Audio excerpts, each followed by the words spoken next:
So we're just going to kind of wing this, yeah. Yeah. Okay.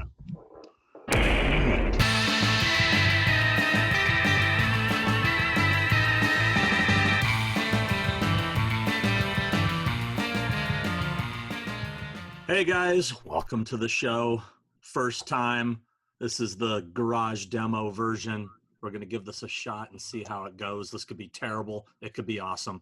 I'm Sean Clark, and with me is Mr. Christopher Nelson, if you're more of a proper individual. Thank you. Yes, I prefer Christopher, and yes, thank you. We were going to do this in person, and then we thought, Chris definitely has COVID. Christopher has a preferred, so I figured it would be smart. No, I'm just kidding. No, we just thought it would be more responsible to do this way for now until we are all safe and all that stuff. Just being smart, being a good example. Just being responsible. We all want to be responsible. Everybody out there should be wearing masks, and everybody should be careful and stuff. And yeah, we were going to do this together. And then we just kind of rethought it and thought, we got to be responsible. We got to support the whole what's going on out there. And so for the meantime, this is what we're doing, but we intend to eventually, hopefully sooner than later, end up in the same room together, hanging out, looking at cool stuff and sharing cool stuff and talking and interacting with each other. So hopefully we can do that sooner than later. But for now, this is what it is. Enjoy it. It's better than nothing. So here we are. Let's have fun. It is what it is, people. Deal with it. Yeah. So basically Christopher and I were discussing crap, just stuff.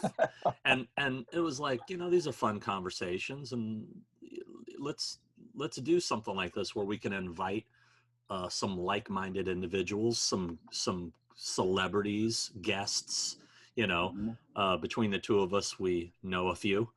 And we could have a pretty fun little show and share the same geekdom, I guess, our love for all things stupid. So. Absolutely. I think that we'll probably, go into how we met and all that stuff. And, you really want to go there? Maybe not. Do we? I don't know. We should. It's a funny story. You probably have a different memory than I do, maybe, but just more like Sean and I started, after we met and started kind of getting to know each other, and then also Sean, who has a wonderful company, started representing me for convention appearances and stuff, and then we just kind of hit it off. And the couple conventions that I have done, we had a really great time. And again, going back to, we hung out, we nerded out, geeked out, whatever you want to call it, and we have similar interests, a lot of similar interests. Scary stuff, and just having really fun conversations. And so, yeah, he's right. We were kind of sitting there going, why don't we just have fun with this and go and have a little show about it? So I don't remember. What's your memory of us first? Because I don't. Well, it isn't so much about us first meeting. It's just what we each thought of each other.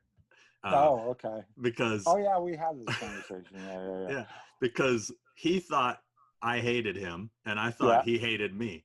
And it was just like he would see me and go, that guy's kind of a dick. And I would see him and be like, that guy's kind of a dick. Because we both were standoffish to each other, apparently.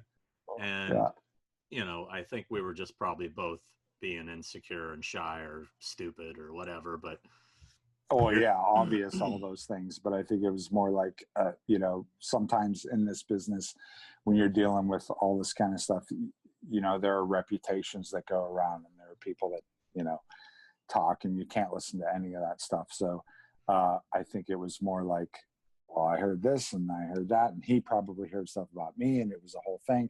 So we brought that baggage into the whole situation, which was stupid because none of it was relevant at all. So, and then we ended up hitting it off, and here we are, and we're doing this horse shit.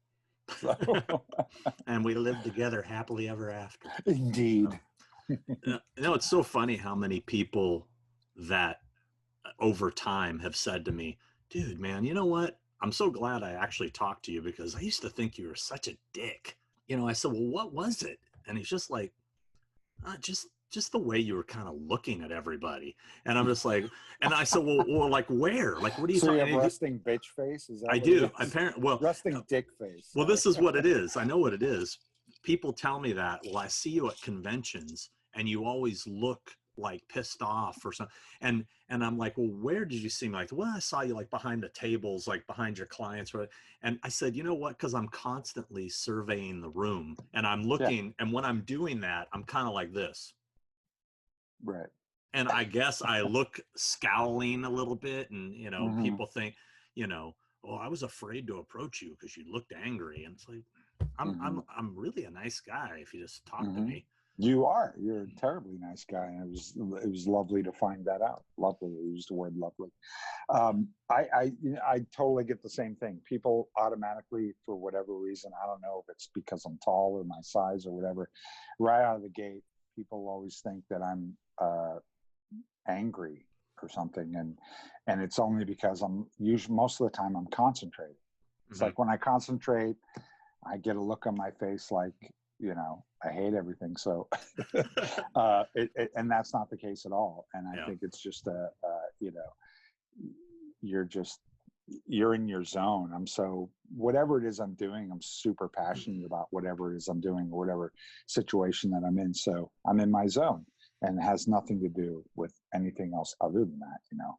But I think that was the thing. And I think I remember, was it Monster Palooza or something? You were doing a signing for The Thing. You had a lot of the actors for The Thing. I wasn't signing, but you were representing. You had a lot of actors, clients that The Thing actors, and you were doing a big Thing signing. It was quite a big deal. I was very excited about it, and you helped me actually get further in front of the line, which was very nice of you. So I used that celebrity privilege to. You did. Yeah, you did. You helped me out.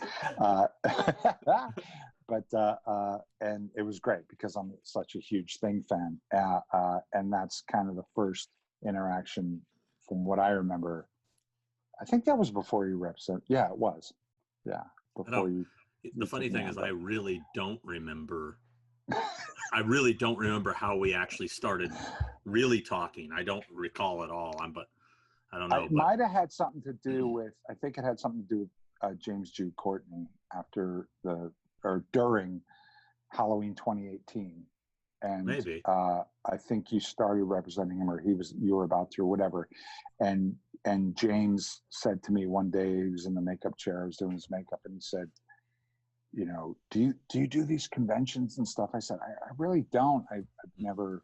I mean, I do them when I'm asked to promote a film or something. And he was like, you got to talk to Sean Clark. He's the fucking man, and he's taking me on, and blah, blah, blah. And I think he introduced the two of us, I think, via email or something. And then we talked, and then it kind of, whatever, went from there. But it doesn't matter. Yeah. Here we are. Yeah. Old news. Well, let's exactly. kind of, since this is our first episode, let's get to know your hosts here a little bit. So let's talk a little bit about you and how you got into let's first off, how did you get into the genre, and then tell me a little bit about how you got into the business. Okay, I'll try to make this brief. When I grew up in Pittsburgh in the 70s and early 80s, and you got some cool stories about that too, right? About you got to see Dawn of the Dead being made. I did. I saw the original Dawn of the Dead being made not far from a school that I went to when I was a young kid. That's awesome. Yeah, it was amazing. But, you know, and in Pittsburgh, you had the whole George Romero and Tom Savini, and that was a huge thing growing up for me, and hugely influential, obviously. As early as I can remember, I'd say 6 or 7 years old, I'd come home from school every day, and it was Channel 22, and they would always show, you know, lots of really weird stuff. They'd show, you know, Speed Racer, and they'd show Night of the Living Dead, and they'd show, you know, Fiend Without a Face. It was all this stuff, and Frankenstein, obviously the originals, Frankenstein stuff, and I was just captivated by that stuff, and Lon Chaney movies, original, Lon Chaney Sr. Was there a And host on that channel? A host at all? there wasn't a host. There was a host. There was a midnight show. I believe it was on Saturday nights. It was called Chiller Theater, and his name was Chilly Billy Cardill. His name was Bill Cardill. Yeah, and Laurie's father. Exactly. Yeah. And he hosted a thing every Saturday night at midnight.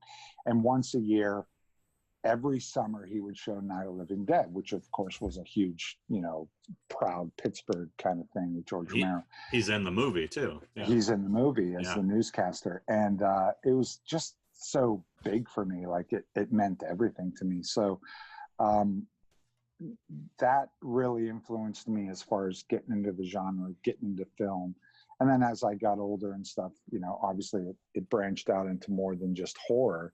It was just film, period. Because I was a latchkey kid, and so I didn't really have parents around. So movies were my babysitter. Movies were my church. Movies were everything to me.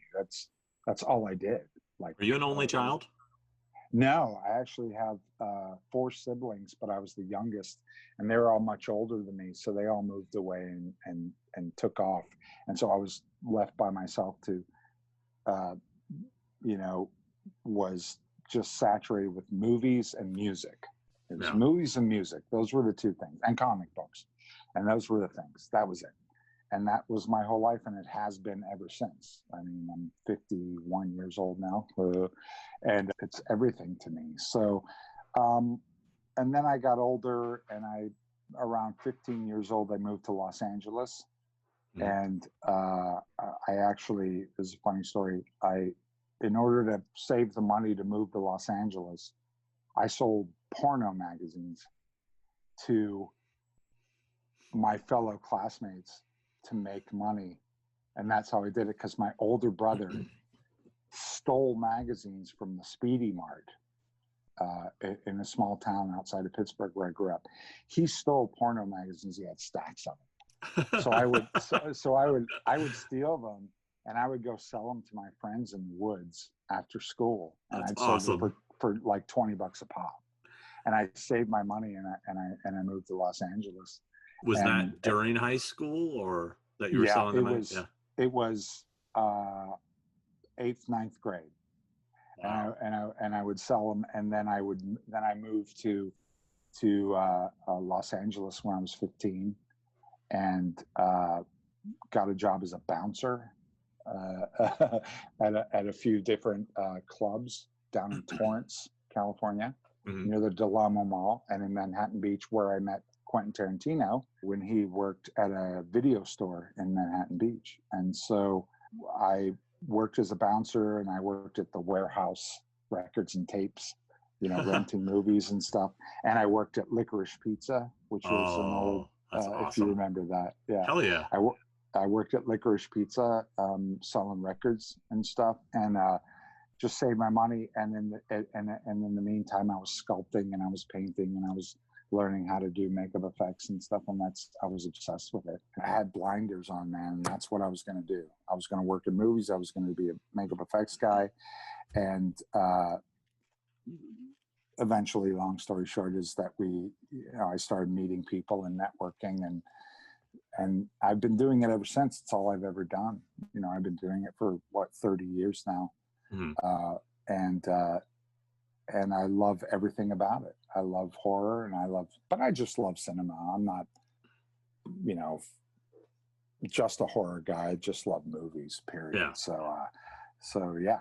So that's kind of my history. If I answered all those questions, I don't know if I did. Yeah. But thank. Now, did you ever, being from Pittsburgh, did you ever meet or contact Savini to try to get a job with him before you came to LA? I never did. I didn't have that savvy at that time to seek him out or anything. I knew he was there. I met him once at a convention in Pittsburgh when he was promoting Grand Illusions, his first book. Yeah. And it took me forever to save enough money to buy that book because I was very poor. And I never thought to do that. I always thought that you go to LA. I don't know why that was, but you come to LA, and then I came down, and it was only subsequently years later, after getting into the business, that I ended up working with George Romero on like 2-3 films and meeting him. And he was just such a great guy, and he was always so nice to me, and telling him about all these stories about Pittsburgh. And so that's something that we related to and stuff. So I never thought to do that. And I kind of wish I did, but I'm kind of glad I didn't, because my path is unique, and I did all right for myself. So it's all right. Yeah, I think you did pretty good. So no regrets there. And let's talk about you. Let's talk about I know you have you're natural. Are you a native Californian? I was born in Anchorage, Alaska. Oh, no shit. Yeah. But see, I didn't know that. Yeah, I moved to Southern California when I was 6. So I've been here pretty much my whole life. Yeah. But I used to go back to Alaska all the time. My grandparents lived there. They've both since passed. I had an uncle who lived there. He passed. I do have another uncle that lives there currently, but I haven't seen him since I was 12. I don't think I've been to Alaska since early 2000s, or it's been like 20 years, close to 20 years. It's been a long time. I've been meaning to get back. Just, I don't know. It would be weird to go back now and not be able to go to my grandparents' house, which, right. I mean, my grandpa built that house before I was born, so it's always been theirs. And did you have an interest in horror and this whole genre, and where you're at now? What made you who you are? Was it in Alaska that you realized this, or was it only after you moved to California? Well, my horror history starts in Alaska, believe it or not. I remember, even though I was like 4 years old, I remember seeing The Exorcist at the drive-in. I remember seeing Texas Chainsaw Massacre at a walk-in, and Jaws at a walk-in at age 4 and 5, Wow. It was, I have vivid memories of that. But my parents were young. They had me when they were 17, 18. So they were into horror films, and we were poor, and they couldn't, it's so cool to be poor. They couldn't afford babysitters and stuff. So they just took me. And as far back as I could remember, horror films seemed like normal, like, I mean, some of them freaked me out, but I liked that. I liked it, that adrenaline rush. It was introduced to you as mainstream. Yeah. Whereas most people, it's not. Yeah. It was very much part of my life, collecting Fangoria from when it came out. And I was always into horror. But, back then, growing up, as you remember back in the day, other than a couple of Halloween masks and stuff, there wasn't any merchandise. You couldn't go buy T-shirts and, action figures of these characters, really. There was a couple. Oh God, no. Yeah, I mean, so to be into that stuff, it was not easy. But it really kicked off for me in 1988. I was working at Spencer's Gifts in the Mission Viejo Mall. And this guy came in and applied, and he was wearing a Misfits t-shirt. And I remember being like, I told my manager, hire this guy. He's obviously cool. He's got a Misfit shirt on. Anyway, that guy's still one of my closest friends to this day. His name's Pat Shalastra. And I remember we had a lot of similar interests: skateboarding, music, horror. And one day he says to me, "Hey man, you going to the Fango convention?" And I'm like, "What's that? What's a Fang?" Yeah. And the funny thing is, here I read Fangoria, and I've seen the ads for it, but I, for some reason, never registered with me like what it was. So he told me about it, and I remember looking at the ad. I think the first show I went to, like, the Tall Man was there, and Doug Bradley, Pinhead, and I was just like, holy shit. I can meet the Tall Man and Pinhead. I'm in. Right. And I'm older than you. Wait, how old are you? I'm 49. Okay. I'll be 50 in September. So we're close. When I went to that Fangoria convention, my life changed. Yeah. Now, never in a million years did I think that this is going to be my life. Conventions would be my life. It blows my mind that it is, but that's where it started, was like, oh my God, there's this whole other world with like-minded people. There's all this cool, most of it bootleg merchandise, resin kits, T-shirts and stuff. None of it was licensed. Nobody was licensing Halloween back then. You know what I mean? No. So it was, that's where I really got the bug. And through being a fan over the years, just weird, dumb luck circumstances kept putting me in the right spot. And then it just, here I am. It's super cool right now for everybody, man, because horror and merchandise and stuff is so in the mainstream now. Like, it's everywhere. And I think people don't realize how underground and misfit it used to be. Like, you had to really seek out people that were into this kind of stuff. And you really had to, you know, back in the garage kits where there were no horror movie toys. Yeah. There were no horror movie t-shirts. It was only what some guy did in his garage that you could get a hold of it, you know, and it wasn't cheap. It wasn't, and it's not cheap. And it's such a great time right now. Hence one of the reasons why we're doing this is like, it's such a great time right now for all of this. I mean, it's had many heydays. It's come full circle quite a few times, and a couple times it's come into fashion and out of fashion. Even with me being in the business, it's been at its peak and it's, you know, it ebbs and flows. But right now it's amazing with all the platforms and everything, and it's a good time to be a horror fan or a film fan, period. It's a really good time, and it's super exciting. And I never thought in a million years I would say there's actually too much stuff. I mean, it's crazy how, I mean, I would have given my left arm for a kick-ass Michael Myers action figure back in the day, and now there's like too many of them, you know. That's true. Yeah. Well, now that it allows you to be very discerning, and it allows you to be kind of a snob with all this kind of stuff. It's like, you know, the good stuff and the bad stuff, you know, and that's how we all relate to each other now. Is like, are you for real? Like, what's the good stuff you got? What's the bad? You know what I mean? Like, how legit are you? And that's kind of fun, you know. It's a friendly competition, if that makes any sense. Yeah. Well, it's almost like if you were to look at the Sideshow Michael Myers doll, it was one of the first official licensed dolls that came out. If that came out today, they'd get destroyed. They'd get crucified. Right. You know what I mean? Because it looks terrible. I mean, the mask at least looks terrible. You know. So. Yeah, but some people like that shit. That's the funny thing about, not to go into a Halloween discussion, but it's like some people just like it, even when it's bad. They just want that content, that look, you know. And it's probably nostalgia. I mean, I'm sure you own toys like I do in our collection that look like shit, but it's the fact that it was from, I had this when I was a kid. You know what I mean? Yeah. So you love it. It's this emotional connection that you had, you know, to it all, you know. And I still have that. Look at the Kenner Star Wars action figures compared to like the Black series that are out now. That is just like, one looks miniaturized screen use, the other one looks terrible, really. But God, I couldn't tell you. I can't even keep up with it all. Going back to like kind of what you said, it's like there's so much, I can't even keep up with it all. You know, I don't know what's out there. Somebody goes, "Hey, have you seen the bleep blop version of this and that?" I'm like, I don't know what you're talking about. I have no idea what you're talking about. I'm too concerned about, you know, what I'm doing and my job, you know, and it takes everything, you know, to create something that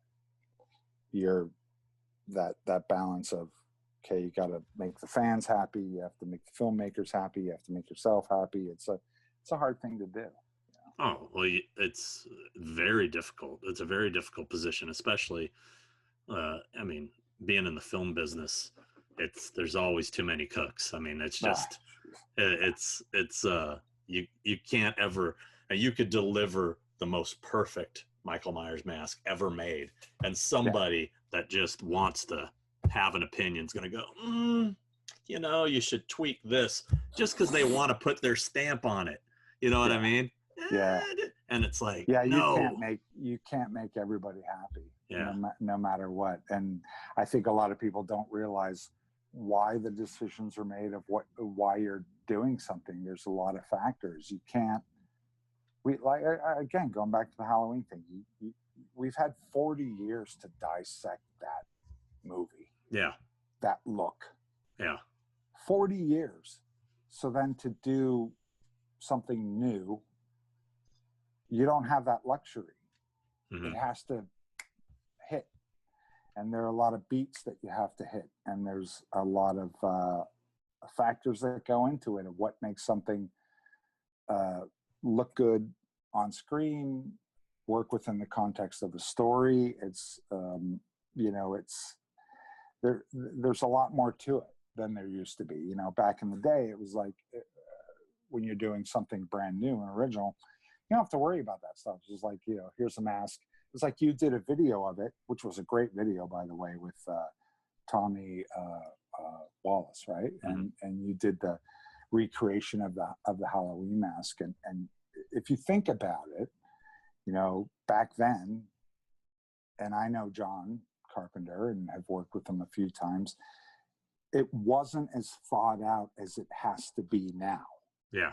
Like it has to be so over thought out now. You have to take into every consideration, every factor of all of it. And back in those days, it wasn't like that. It was like, go get a mask, take the thing off, spray it white. But they didn't know what they were. They didn't know what they were creating. It was a different time. Now it's different because you're picked apart by every single person and every single fan. Well, that's the unfortunate thing about social media is now everybody can voice their opinion in real time, and it's the greatest and worst thing that's ever happened to our world. Mostly towards the worst side. Yeah. But because now, back in the day, somebody bitched about something, they just bitched about it, and it didn't get much further than that. But nowadays, it's just like everything's a crusade. It's like, calm down, people. Calm down. Just take it easy. Yeah. Well, the other thing I wanted to touch on was doing this show, and obviously this is going to go on YouTube, and there'll be people commenting down below. Feel free to do your comments and ask questions and things like that, and maybe things you might want to see in the future. Like Sean said, we plan on having guests and all sorts of content and things. And so feel free to leave your contents below and let us know maybe what you want to see or what you want us to talk about, even though we're just going to talk about whatever the hell we want. So or maybe even guest suggestions too, or sure. And I'd like to talk about, if you don't mind, going back to getting to know each other and the audience getting to know us, is that your company, your Convention All-Stars thing. And what made you start that? What was the inception of that? Well, it really kind of went back to I was one of 3 people that put on the Halloween 25th anniversary convention. Mm-hmm. And I was heavily involved with booking the talent for that. Not that I was a booking agent. I was calling as a promoter, trying to get people on board. Mm-hmm. And so I kind of learned how that worked during that. And I think it was maybe a year or 2 later, I had already worked on the 25 Years of Terror documentary, so we had a lot of those people involved with that. And I was, I think I was writing for Dread Central at the time, or Horror Channel. I don't remember which one it was. I was doing journalism as kind of a hobby because it was fun. I was put in touch with Tony Moran, who was the face of Michael Myers in the original Halloween. And nobody had ever found him. He was kind of like, nobody had ever met the guy. Nobody ever found, never did a convention. So I talked him into doing an interview for Dread Central. I went and met him in person. Afterwards, I brought my Halloween posters. And I said, would you mind signing these for me? And and I remember. You just did it to get shit signed. Mostly, yeah. Hey man, I did the job. This is them's the perks. I get it. Yeah. So I said, I remember him saying to me, wow, I've never signed an autograph before. And I'm like, you got to be kidding me. He goes, no, I've never signed an autograph for Halloween ever. I'm like, this is the first thing you've ever. And so he signed them, and I said, man, I'll be honest with you, lots of fans would love to get your autograph. And he's and I'm like, seriously. And I said, you should try one of these conventions, you know. And so a buddy of mine, Eben McGar, who runs Mad Monster Party, was doing a convention in Van Nuys. What? Hold on, what's the name again? Eben McGar? Eben McGar. You know Eben? Nope, but that's a hell of a name. Yeah, he's a hell of a guy. Eben McGar. Eben McGar. I don't know why I find that. We're gonna have to have him on the show now. We're gonna have to. Yeah, he's an awesome guy. And so anyway, convention in Van Nuys. He was doing a convention in Van Nuys called Necro Comic Con. Oh, I remember that. Do you remember that? Did you go to that? It was in an old abandoned movie theater in Van Nuys, and O.J. Simpson was a guest. Oh my God. Yeah. That's amazing. It was amazing. But it was a horror convention, and O.J. Simpson was there signing. And this is after, the shit had gone down. So really? And he would sign anything. People were bringing butcher knives, and he was autographing them. Oh my God. He came. He did it. He's having a blast. And he comes up to me like halfway through the show. This is great, man. I love this. I'd love to do more of these. How can I do more of these? Well, there was another agent. I'm not going to say his name. The only guy I knew who does what I do. And he was there with some of his clients. And I said, oh, see that guy over there? Boom. I'll introduce you. He goes, yeah, go talk to him. I go talk to him. His exact words to me were, wasn't he in the movie for like 8 seconds? And I go, yeah, but he's the face of Michael Myers. It's a big deal to these Halloween fans. And he goes like this, pass. Oh, wow. And I was like, okay. I went over to, I saw Tony again later. And he goes, oh, did you talk to the guy? I go, yeah. And what'd he say? I told him. And then he goes, fuck that guy. Why don't you manage me? And I just went, I guess I could. And that's how it started. As I realized, how this worked, I'm like, well, you know what? I got all these phone numbers from all these Halloween stars that I had at the Halloween convention. I have the documentary.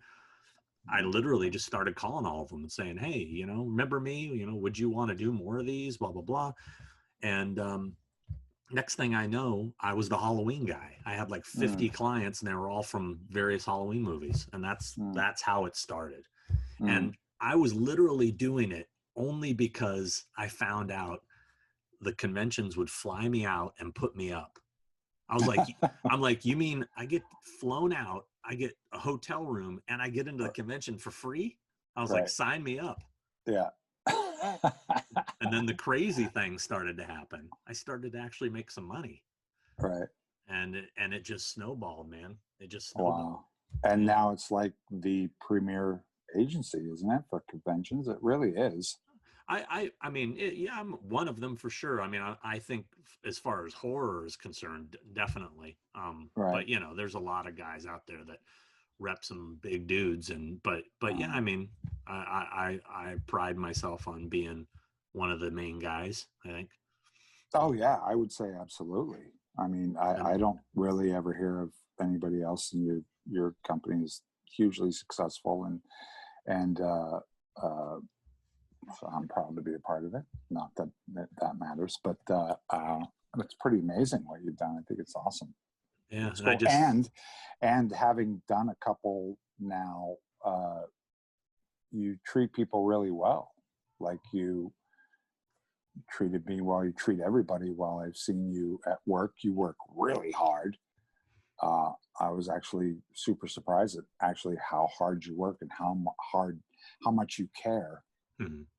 For all your clients and the situations that you're putting them in and stuff, and you deserve it. I actually think that you run that place really, really well. So I appreciate it. I mean, I do pride myself on doing the best job I possibly can, and I like to think it shows, and I think the people I work with appreciate that. So Mm-hmm. Yeah. Thank you for that'll be my next commercial. I'm just going to put I've gotten really really lucky with a lot of things, like the whole Jamie Lee Curtis thing. Yeah. Having her, at her one and only convention, and her having her sister and brother-in-law shoot it as a documentary, and it ends up in the box set and the Blu-ray, and that was pretty amazing. So Sure. It was just another, I guess, notch in my belt, so to speak. Yeah, that's awesome. She's a sweetheart. That woman. She's a badass. She is. She definitely don't take no shit. Mm-mm. And I mean, it was Halloween 2018 the first time you worked with her? No, the first time I worked with Jamie Lee Curtis was on Virus. Oh. I was working for a company called XFX, which was owned by Steve Johnson. I worked for that company for, I think, about 7 years, maybe. Huh. And one of the movies was Virus, and I went and we shot. Well, aside from the principal photography, we shot some additional stuff at Paramount in the big tank that they have there, that they flooded against the blue background with the clouds painted on it. And we shot some additional, I think we shot a new ending there.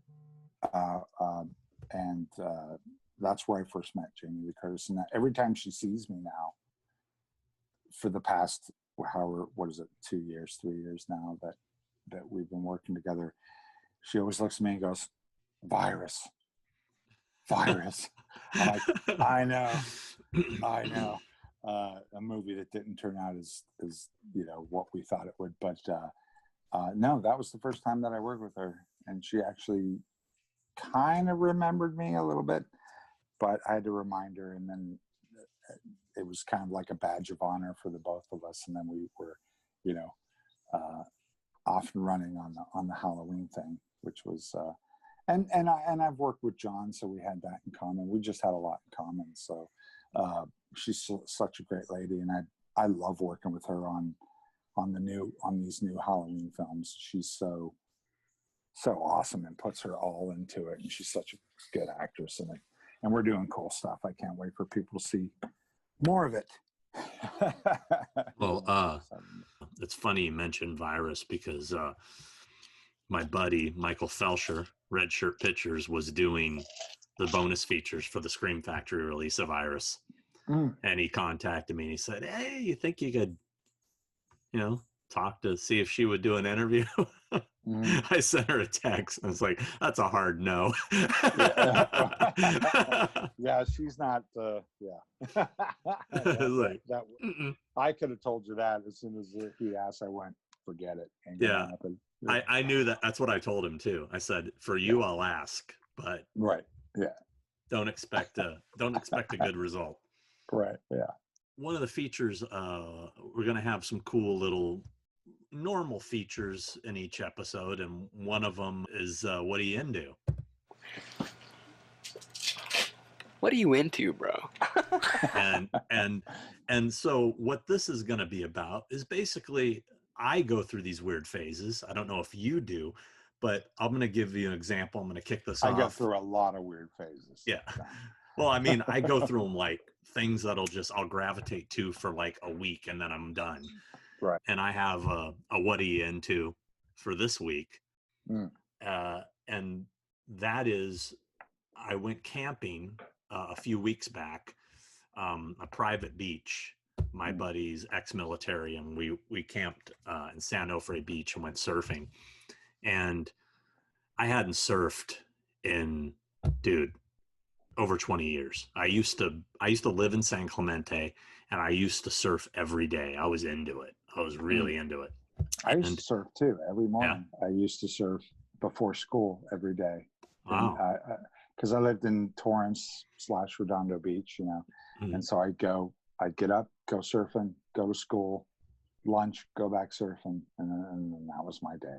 But anyway, I used to surf a lot. If I did it now, I'd break a hip. But go ahead. Well, let's just say my surfing experience a couple weeks back didn't go so hot. Yeah. Oh, you actually did it? No, I did it. Yeah. Oh, yeah. Okay. I had a massive bruise on my stomach about this big for about 2 weeks from where the board like nailed me. But yeah, it didn't go as I thought, yeah, you know, I skated, I surfed, I snowboard, I can do this. Right. Well, I mean, granted, the waves were shit that day, so that had a little something to do with it. But I'm sure that's what it all was. it was just, it was breaking all. Anyway, there was no actual. I would have loved to have just sat there and watched that. And watched me eat shit over and over again. It's my favorite thing to watch people fall down. So you're one of those fail video guys. You just watch those. No, it's not. I don't want to see people get hurt. Like, I don't want to see people get really hurt. Yeah. But people falling down or walking into doors or windows, I don't know why, murders me. It just murders me. I don't know why. I'm just really into it. But anyway, go. Like cats and cucumbers, you know. That's really funny too. Yeah. So anyway, I took a real long way to get to this. So one thing I remembered when went surfing is I all of a sudden had like this nostalgia moment where I was like, oh my God, one of the things I love so much about surfing was the smell of the wax bubble. I used to use bubblegum wax. I used to love the smell of that wax. And I was like, oh man, got to get some bubblegum wax, you know, what, and now mind you, I thought of this after, you know, while we were surfing. So he had already waxed the boards. It was, you know, and I asked him, I said, oh, do you still use bubblegum? Cause he used to use bubblegum too. And he's like, oh no, just sex wax. And I'm like, oh, so Nay and I went to San Clemente on Sunday, actually. And we were walking down the street, hit up a couple surf shops. I said, I'm just for nostalgia purpose, I'm going to get a bar of bubblegum wax just to, you know, smell it. Dude, nobody sells it anymore. Nobody. Oh, wow. Yeah. It's like suddenly it's not hip or anymore. It's not in. I don't know. But so I went online and looked, and there's still a company and you can order it from their website. Did you order some? Did. Got it today. Okay. Now what happened here is, although on the website it said original formula, the packaging's different, right? And I got two different ones, and of course you did. And it doesn't smell the same? It doesn't. Oh. And I'm very disappointed. I mean, because before it used to come in wrapped in plastic, and now you know it's not even in plastic. But I also did this just as a backup. They were selling on their website bubblegum scented candle. Oh, right. That's a good one. So here we go. I lit this bad boy like before we started. And all right. And close. Okay. I mean, we're getting there. All right. We're getting there, but I'm seeking out an original bar, even though a 20-year-old bar probably won't smell the same. I did get a shirt too, though. Check out the shirt. Oh, nice. Oh, nice. I'm looking for an old sex wax shirt. Oh, dude, those are all over San Clemente. Are they? Yeah. I got to get one of those because I used to have one back in the day. So that's my what are you into for this week is I suddenly got into bubblegum surf wax for no reason. Do I have to come up with a what are you into? You do. I do, huh? Yeah. Lately, I'm into cooking stuff on YouTube. There you go. Like that's what you're into. See, I'm so into like finding recipes of stuff on YouTube from various people. And I save them because I intend to make them. I swear to God, I'm going to make that. Oh my God, that looks good. I'm going to make that. Are you a good cook? A couple. I am. I think I'm a good cook. Yeah. I specialize in breakfasts. Oh. And I do. Wouldn't you say that, babe? Yeah. I specialize in breakfast. I'm a badass breakfast maker. Like if you want pancakes, waffles, any kind of egg dish, potatoes. I made this crazy thing a week or two ago. It was a hash brown thing. I made my own hash browns with a potato and a grater and the whole thing. And I seasoned them and I squeezed the water out so they end up crispy and the whole scratch thing, and laid it out in a pan and cooked them and flipped them. And then you crack eggs on top of it. And then you soak bacon in brown sugar and Ooh. maple and blah blah, and then you fold that on top after, and then you put it in the oven and you bake that whole thing. Like I did a whole thing, and it wasn't it awesome? It was pretty awesome. That sounds amazing. It was amazing. That just shit all over that bagel I was eating earlier. I was bragging about this bagel before we started. I was showing Chris, oh, this bagel's awesome. It's a bagel toasted with cream cheese, avocado, and lemon pepper. And yeah, and it's like, yeah, that's just amateur hour compared to what you just described. No, it was. I'm just into watching. I'll lie in bed on my iPad watching YouTube recipes. I learned how to make a Chicago style pizza, New York style crust. So many things. I'm into that lately. I don't know. That's my thing. What's the thing? That's what I'm into. That's what you're into. What are you into, bro? Right now. You into it? I'm into it. You into it? You into it or you not? Bro. That's what I'm into. I'm into cooking right now. Before that, it was gardening. Oh. A lot of gardening. We're doing a lot of gardening out in the back, given this whole quarantine horse shit. Out in the back, planting succulents and all kinds of things. We have a plumeria that is blooming right now. It's just lovely. There's a lot of stuff. But then I'll go into the shop and, paint a Halloween mask or sculpt a mummy or something like that. But it's usually the same shit. But music, that's another thing I'm into. I'm monopolizing the what are you into, bro? What are you into, bro? About 3 weeks ago, I was into, was it 3-4 weeks ago? I was like, I'm gonna pick up my bass and learn a song that I've always wanted to learn on bass. Like that's really hard. And it's always been that challenge. Like, I wonder if I could learn this song. And I learned Rush's Free Will on bass. You crushed it too.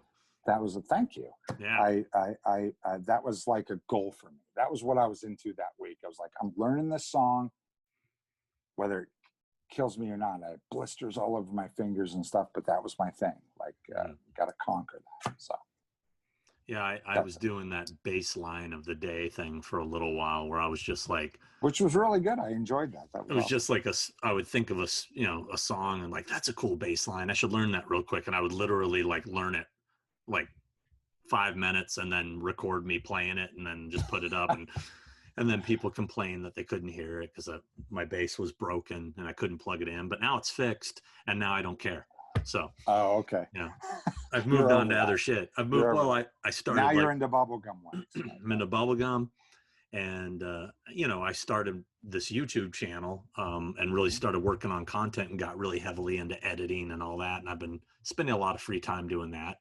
Then I got a new drum set, and I'm recording with my old band, and so there's so much stuff going on right now. It's crazy. Look at that cat cruising in there. What's the cat's name?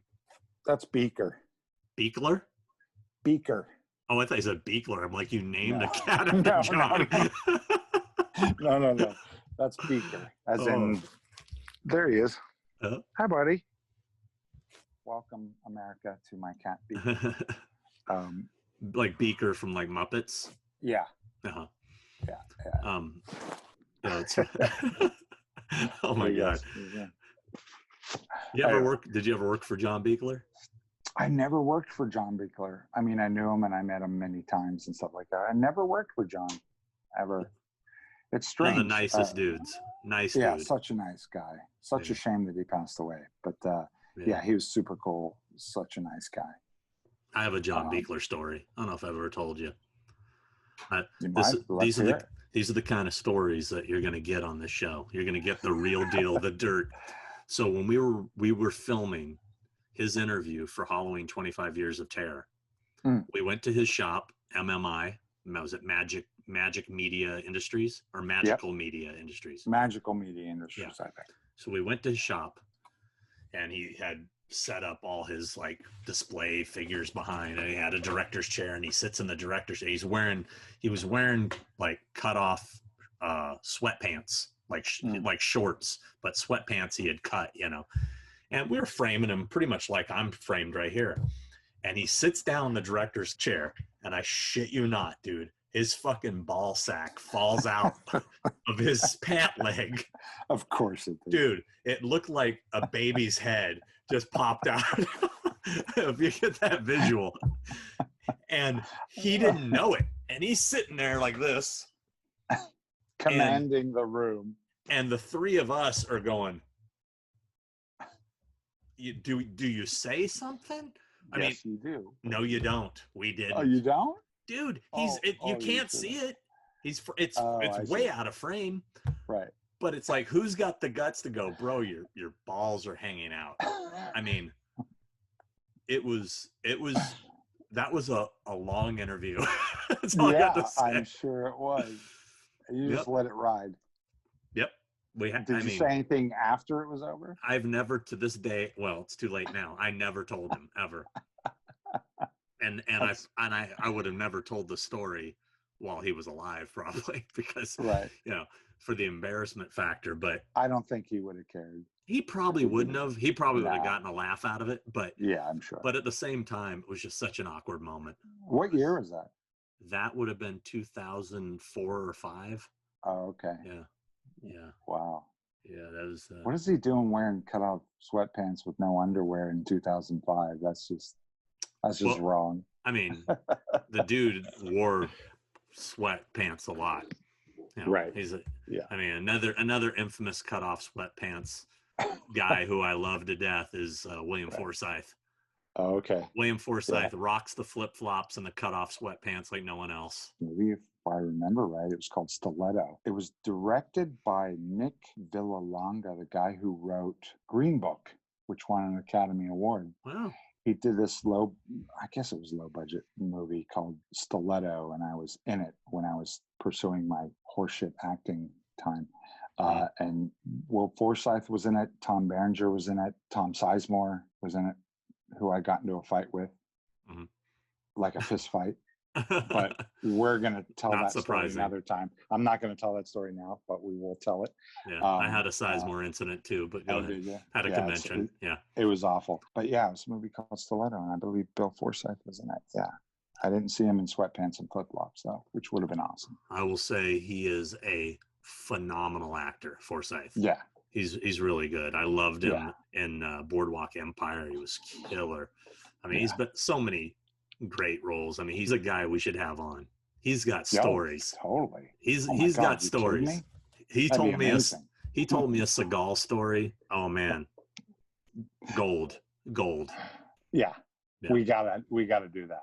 Okay, so that's what you're into today. That's I've also been going on, I go into the deep rabbit hole that is YouTube. I've been really getting into really cool theme park channels. Like there's this Defunct Land where this guy does these episodes on attractions that are no longer there. And it's so detailed. This guy kills it.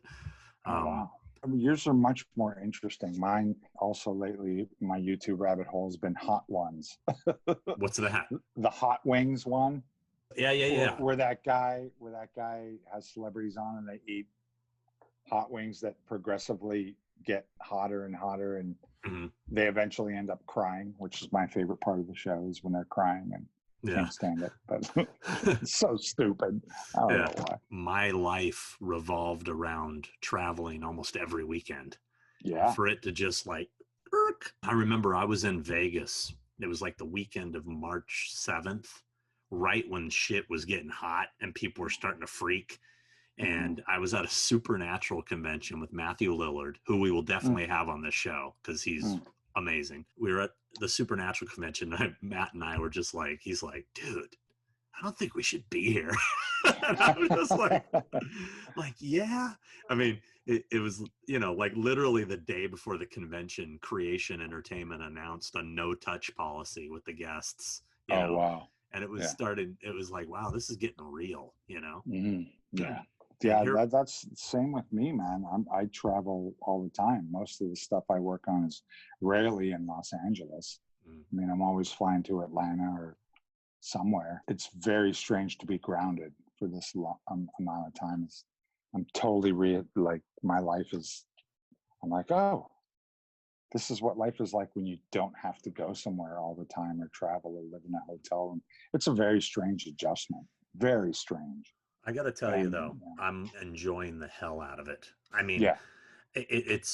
I feel extremely guilty to say this, but I'm really, really enjoying it because Yeah. I've been going nonstop. I shit you not, like almost every weekend for like 10 years.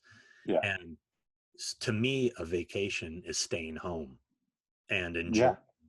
all this crap I have, you know. Yeah. And this is the first time in years I've been able to just be home and do personal passion projects, you know, like this, you know. I don't have a lot of high hopes for Halloween this year.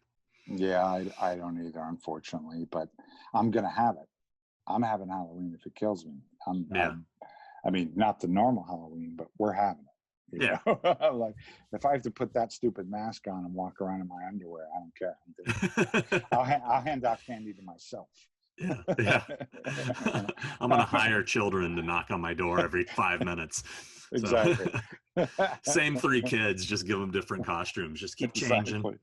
We live in Southern California, so as you know, I'm sure you heard Queen Mary haunt has been canceled.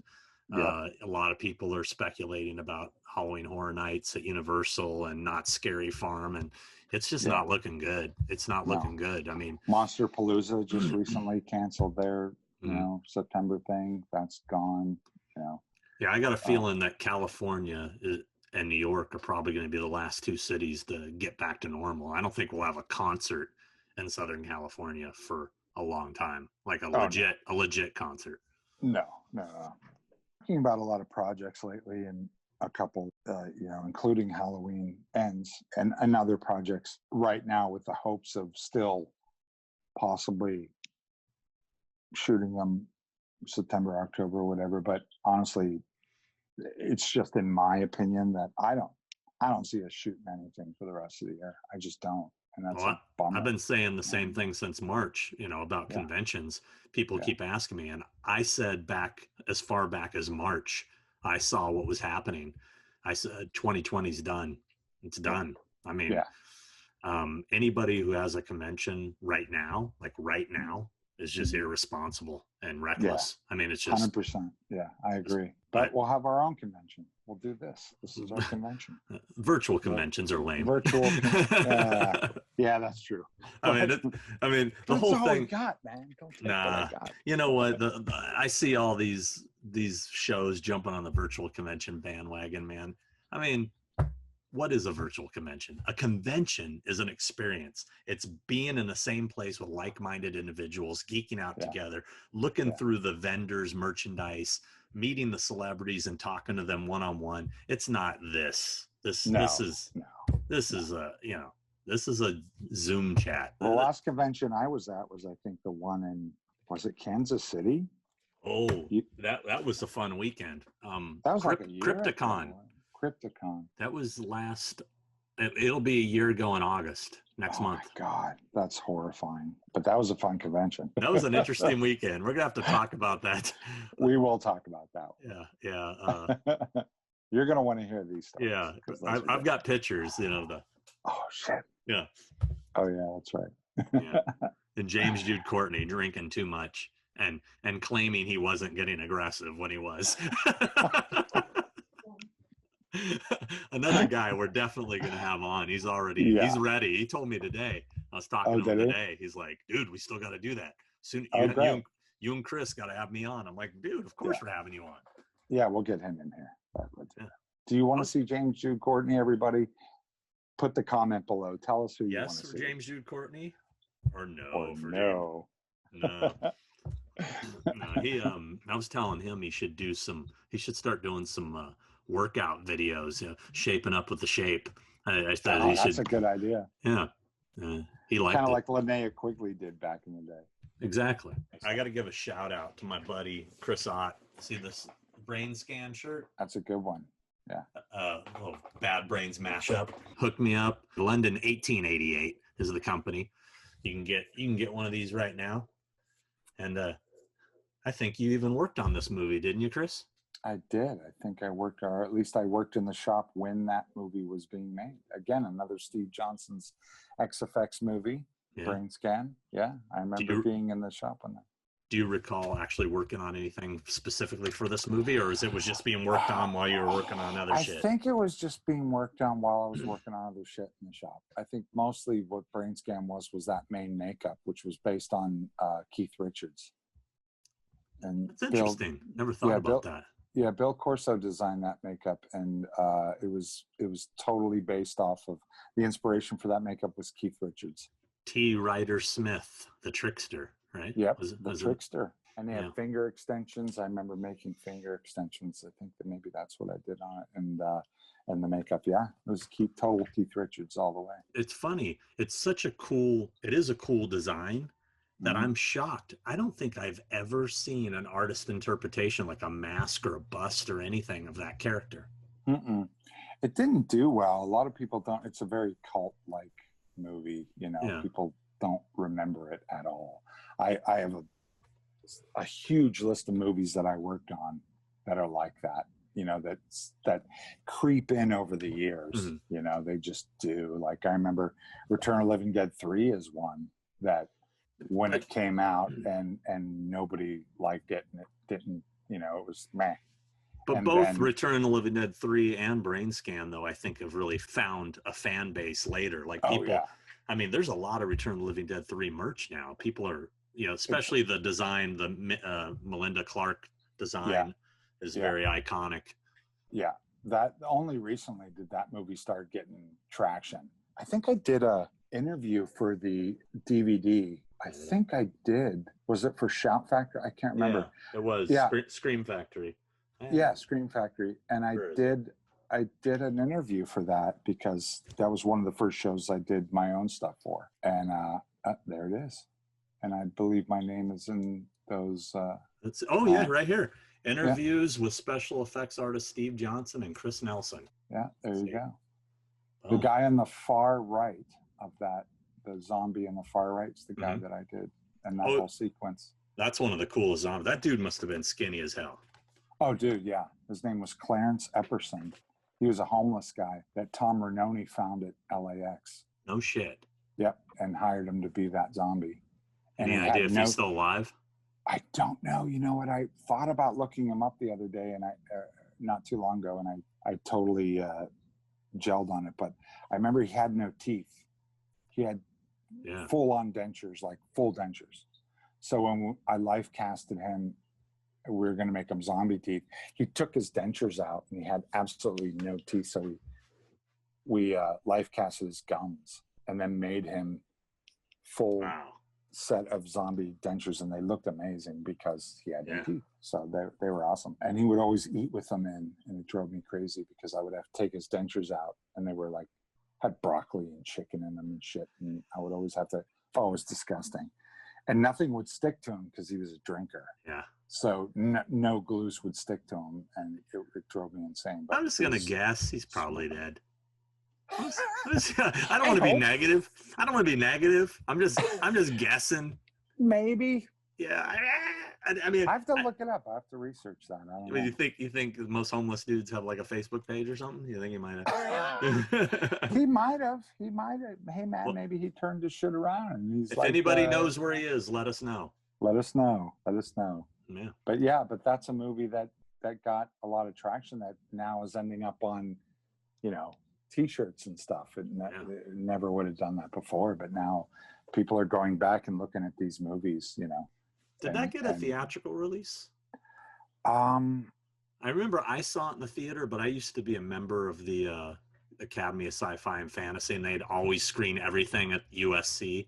I don't know if you ever went to any of those screenings. I remember that, yeah. Were you at that screening of Return of the Living Dead 3 I don't think USC? I was at that one. I was at the premiere for it. I can't remember where that was, but I do remember they premiered it and showed it in the theater. I don't know if it did go out wide. It's a long time ago, and my brain is very fuzzy. All that stuff was 90. Was it 3? Was it 93? Does it say? I think it was like 93, wasn't it? 92. 92. Oh, geez. Yeah. See, that was a long time ago, man. It was, But people love that movie now. Hey, man, Well, like Brain Scan. I mean, Brain Scan, with the exception of some really bad CGI, it's a fun movie. Yeah, there's tons of those movies that I worked on back in the day, like Evolver. Evolver. Oh, never heard of it. I worked on The Dentist. Ooh, Corbin Burnson. Corbin Burnson, Brian Usna. Yeah. I worked on, Charlie Band stuff like Doll Man versus Demonic Toys and Mandroid. Wait a second. So you worked on Charlie Band shit and you never worked with John Carl Biegler? I mean, come on. No, because at the time it switched over to, there's a guy named Mike Deek and he ran a company called Alchemy FX. Oh, was Mike Deek the Mike Deek creature character? Yep. Like he was the mummy and Tales from the Dark Side and the gargoyle and he was Deek also Cellar Dweller, wasn't he? He was Cellar Dweller. Yeah. He has a long history of working in make effects and coordinating shops and coordinating shows. Yeah. And so I worked with Mike Deek at Alchemy Effects, and we would do those Charlie Band movies. And I subsequently worked with Mike Deek at K&B Effects when I was at K&B Effects for 7-8 years or whatever. And I think at Rick Baker's maybe. Was Mike at Rick's? I can't remember. But Mike, and he would suit perform. He would always be like, we'd do these movies and he'd go, I'm in the suit. So like we built the suit around Mike and he would go and do it. But all these crazy, weird little cult movies that are popping up lately. I've noticed them and I'm like, oh my God, really? But it's great. It's super cool, man. Super cool. And now there's all these places you can see them all. There's so many, outlets of, Shudder, and you got all the streaming services, Netflix and Hulu and Amazon Prime. It's like you can almost find anything now. I mean, it's crazy. Except Song of the South. Song of the South is tough to find. Right. Erased from history. Zippity-doo. Never mind. now Splash Mountain. Nope, no more. Right. Did you What hear about the Hall of Presidents? Oh yeah, there's a lot of racists, and the ex-presidents are racists. There's tons of it. We got to get rid. Those are next, bro. Keep your mouth shut. That shit's gonna be gone. Sorry, I started the whole thing. I tell you right now, it's going to get so bad, somebody's going to be like, my father recently died, and you have corpses in the Haunted Mansion. I'm offended. Yeah. So, right. You can't have dead people in the Haunted Mansion. Yeah, no, it's not. Because people are dying of COVID. Yeah, it's insensitive. Yeah. It's insensitive to death. You're being insensitive to death. Yeah. It's sadly going that way. Yeah. It's, It really is. It's. I find it. Again, it's an age thing and a generational thing, man. Like I don't get offended by every single freaking thing. And now, well, we come from a time. Can't do anything, man. You and I come from a time where we actually get over it. You know what I mean? Yeah. Shit happens, and like, dude, that upsets me. Well, guess what? I'll get over it. Yeah. And magically, you do. Exactly. You know what I mean? Actually, it didn't matter that much. Yeah. It's not, it's how you live your life as a person, as opposed to trying to direct people of how they should tell them how they should be doing things. Don't do that. I mean, it's like, I've been going to Disneyland since I was 7 years old. I don't think I ever really thought about the subject matter behind Pirates of the Caribbean until they started talking about it.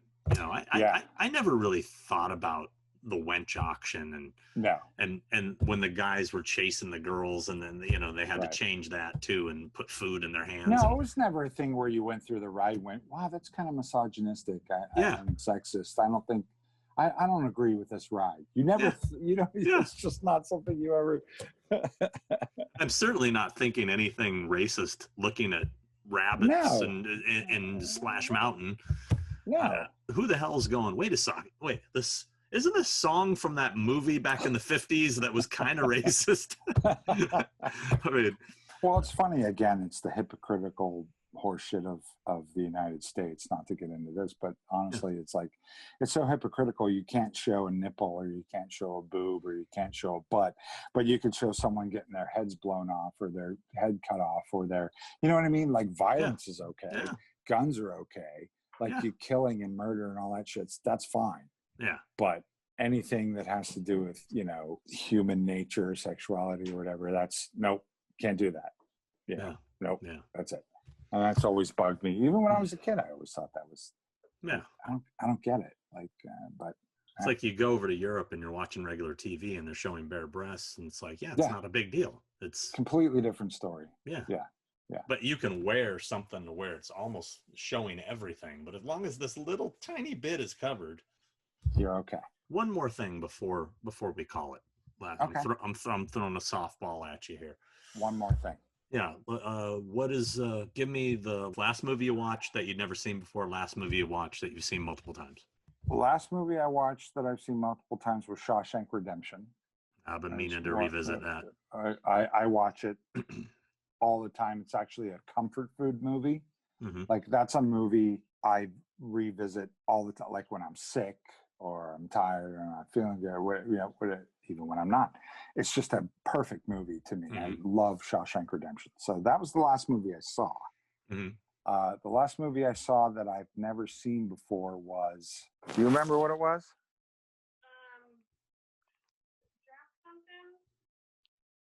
You can leave this in because it's funny. Because I don't remember. Jack something. Jack Reacher? No. Was it Jack something? Jack's back. That was Action Jackson.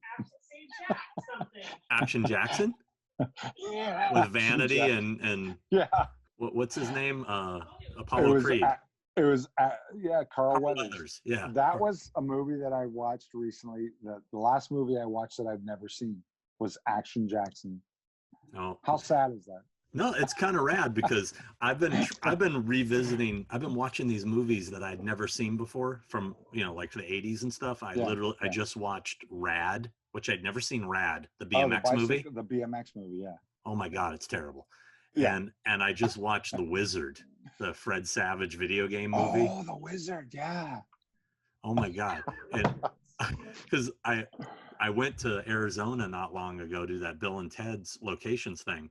And the guy, which was awesome. I watched that. That was super cool. Thank you. The guy that was with me, Adam LeWoo, who's another big locations YouTube guy. Yeah. He wanted to do the part of The Wizard while we stopped at the Cabazon dinosaurs, and because that's the end of the movies of The Wizard.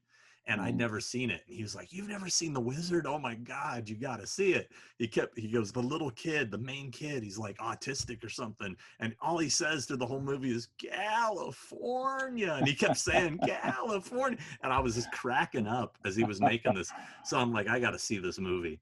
And the other line he told me, which was probably the best line of the movie, was the sort of bad kid with the mullet when he breaks out the power glove. Right. And he puts it on. He goes, "I love the power glove. It's so bad." It was great. I gotta watch that one. That's good stuff. The last new movie I saw, Nay and I just watched Palm Springs. The Adam Sandler. How is that?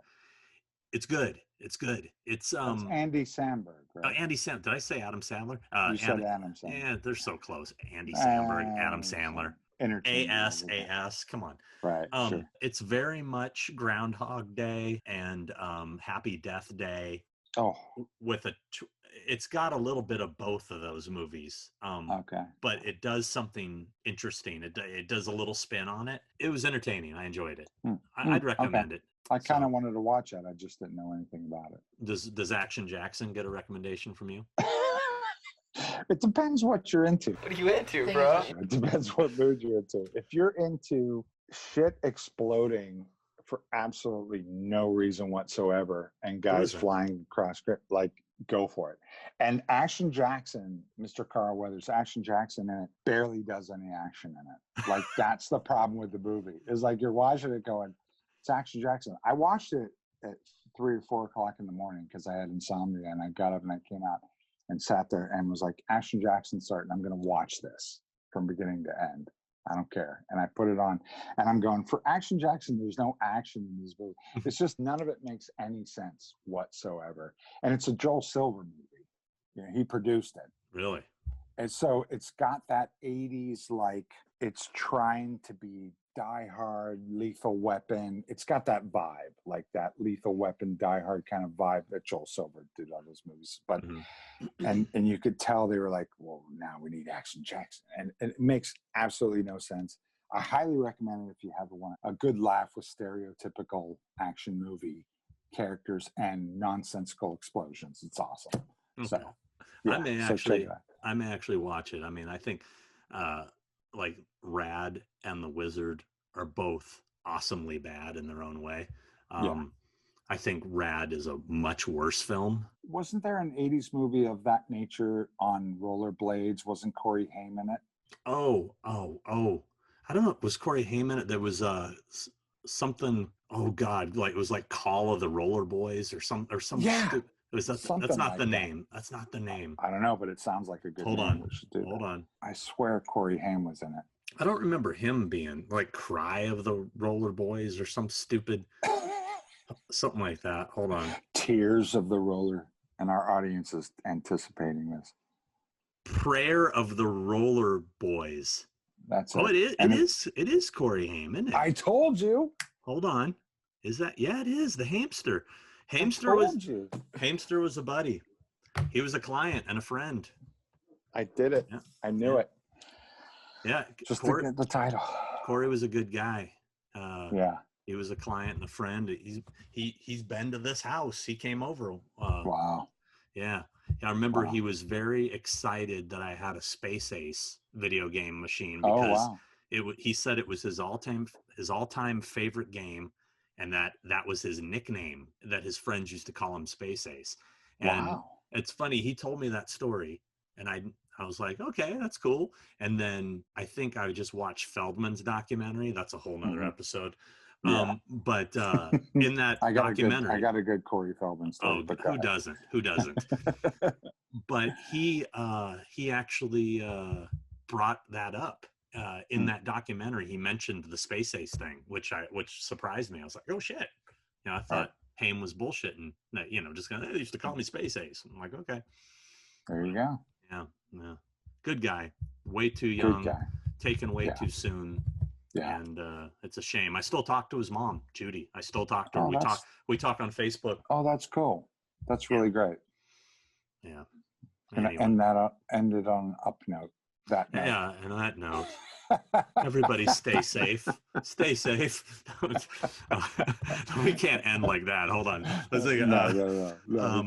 I don't know if you know this. We'll get off of rollerblading since we're talking about BMX movies, rollerblade movies. Let's talk roller skating movies for a second. Of course, everybody knows Roller Boogie with Linda Blair.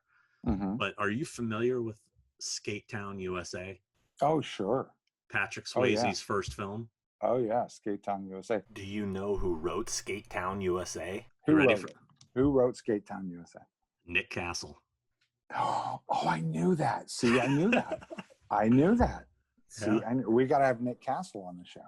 Oh, he's going to be on. He's going to be on. Yeah, we got to do that. And I will ask him infinite Skate Town, USA questions. Really? I'm going to bust his chops for that so hard. Oh, yeah. What was the unknown comic really like? What was Ruth Buzzy really like?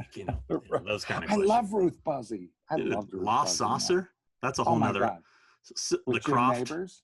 The Croft. Yeah, Jim Neighbors and Sid Marty Croft. God, you keep everything. I am a pack rat. I'm an organized hoarder. That's insane. Here we go. Check this out. How cool is this? Signed by both of them. Oh my God, that's amazing. Croft Superstars. Yep. I was obsessed with that show. Oh, me too, dude. Oh my God. I never met Jim Neighbors. Ruth Buzzy actually had I met her at an old Hollywood show back in the day, like I think 99. And she had a few 8x10s pre-signed by Jim. Oh, wow. That's how I got his autograph. Never got to meet him. That's so awesome. And that's just some of the things you're going to see from the garbage. From Sean's collection. Some of the garbage that you're going to hear and see on our show. Yeah. So you get like a little taste of like the daily collection. Exactly. Yeah. And I'll have to dig out some stuff. I don't know what I have. I tend to go, man, I don't like a lot of clutter. So I'm I know I just got Don't a even text. ask. I just got a text from who's that? Can you see the name? It's Eben McGar. Oh, I thought it said Ewan McGregor. It could have. Eben McGar. Eben McGar. Eben McGar. You know what the funny thing is? If you saw a picture of Eben McGar, I guarantee you he looks exactly the way Looks you like want. an Eben McGar. He does. Yeah, he does. Okay. I can't wait because that name is bitching. Hold on. I'm actually going to pull. I'm pulling up a picture of Eben McGar right now. No, I don't want to see it yet. Why? Let's hold because I want to hold off. This is going to be a running theme. I want to talk about Eben McGar. I want to enjoy the name for a while. Okay. I don't want to see his face yet. You know, the funny thing is you probably know him. I probably do, but we're going to do a big reveal of the Eben McGar face. We're not going to do it tonight. Okay. Because I want to enjoy the name for a while, and I want to slip it into conversations before I see the face. I just don't want it. Eben McGar! We'll make it a running thing. I have no idea what Eben McGar looks like. So, you know, it'd be great if you never got to see what he looked like, and he came up to you like at a convention and goes, "Hey, Chris, Eben McGar." Eben McGar. You kind of want him to have an accent, though, don't you? You kind of want Eben McGar. Eben McGar. I heard you talking about me. Oh. I want him to be a pirate at this point. You know, he's. Don't tell me. I can't tell you what he looks like. Don't tell me. Nope. We're gonna leave it at that. We're closing the show at Eben McGar. Okay. All right. We'll cover Eben McGar and no Halloween stuff ever. Okay. Yeah. Never any Halloween stuff. We won't ever talking about. Never. We won't talk about how Halloween kills. Postponing to next year basically killed Halloween for 2020. We're never going to talk. We're not going to blame Blumhouse for ending Halloween this year. We would never do that. No, on a serious note, when it got postponed, wasn't there's a little bit of you felt like, yeah, Halloween is officially over now? Oh yeah, absolutely. You know what I mean? Yeah. It's like, yeah. It's kind of like this. It was one of the things you're kind of clinging on to make the season what it's going to be. I mean, it is what it is. But then, yeah, I agree. It was the right thing to do. But that being said, I was, of course, I was disappointed. And yeah, then I was like, Halloween's done. That's it. But you never know what can happen. I have hope. I'm going to stay positive as far as Halloween season. I'm going to stay positive. So just call the show Eben McGar. The Eben McGar Hour. Eben McGar Hour. I think that's a great name. That's it. Because you're always going to always have people, well, neither of you guys are that name. So where's this name come from? And we'll just make them famous and call the show the Eben McGar Hour show. It's kind of a good idea. All right. And on that note, we're going to end the Eben McGar show. Yeah. I hope you guys enjoyed the Eben McGar Hour, and come back next week for more Eben, all night, all day, all Eben. All the time. All the time. Again, leave your comments below about stuff you want to hear about, maybe talk about, guests you might want to see, things, because we can cover the whole gamut. We can even talk about music. We haven't even entered into the Kiss. We haven't even I mean, come on. Yeah. I mean, I'm obvious. Even. We're music fans. Yeah. And, any negative comments you have will be forwarded directly to Eben McGar. So just keep that in mind. He is going to be in charge of quality control for this show. And he doesn't fuck around. So if there's anything we said during this show that offended you, you know what? Get over Eben McGar at EbenMcGar at AOL.com. I don't know what he's saying. Just contact him. And he handles all our. Actually, he would be amazing to be the guy to handle criticism because he is he doesn't give a shit. See you next time. Make sure to like and subscribe. That little notification bell, ring that bitch. Subscribe to this channel. That way you know the new content that's coming, and you can hear more of our pointless ramblings. More of our horse shit is coming at you. So subscribe. Yep. All right, guys. If you want horse shit in your face, we're the guys. Eben McGar rules.